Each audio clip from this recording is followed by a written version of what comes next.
Murder on the Orient Express was one of the most anticipated films of 2017 for many an Agatha Christie fan.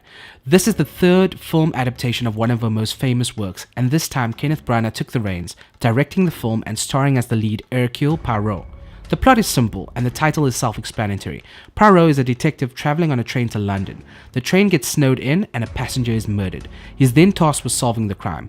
No spoilers here, but the story has one of the most interesting resolutions, which is why the book is so beloved. But let's take a look at the 2017 film adaptation. As we are snowbound, I have elected to take the case and find for my friend Monsieur Book the criminal. And why you? My name is Hercule Poirot, and I am probably the greatest detective in the world.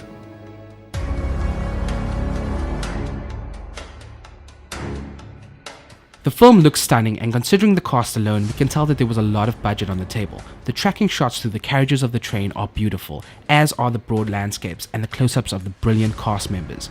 One has to commend Branagh for his ability to direct something of this scale and star as the lead character as well. That in itself is worth appreciating. We wanted to bring the full experience to the audience, so I shot on film. It essentially means it looks sharper, richer, more colourful, and it feels like you're inside it.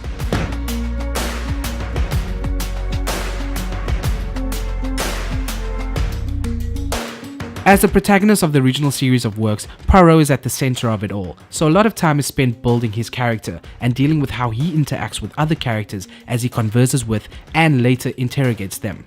The film has a running time just shy of 2 hours, meaning that we get more from some characters than others. This is a damn shame, considering that this means some of the all-star cast are totally underutilized. Without giving too much away, Michelle Pfeiffer's character is one of the more captivating ones. If you ask me, this is a rare time audiences may have appreciated a 3-hour film because there's just so much character work to explore from the original story. Avenger of the innocent. Is that what they call you in the papers? And you are innocent? You're fun. All of the interesting plot machinations and details are the works of the great Agatha Christie, and let's face it, Murder on the Orient Express is one of the most compelling murder mysteries ever told. Screenwriter Michael Green, the guy who gave us Logan and Blade Runner 2049 this year, was tasked with selecting details, scenes, and ideas from the original work and adapting these to tell the story in just under 2 hours. For the most part, he succeeds, but the short runtime does create some pacing issues with the main story and doesn't give us enough time to connect with the entire core cast on an emotional level. With a second film in this universe planned, we are sure that a good enough job was done establishing Hercule and his place in this universe. We're looking forward to Death on the Nile. While it appears that Murder on the Orient Express didn't blow audiences away, Branagh has managed to keep us entertained while setting up a broader universe. Whether that should have been the purpose of this film is still up for debate, but we're happy with how things turned out.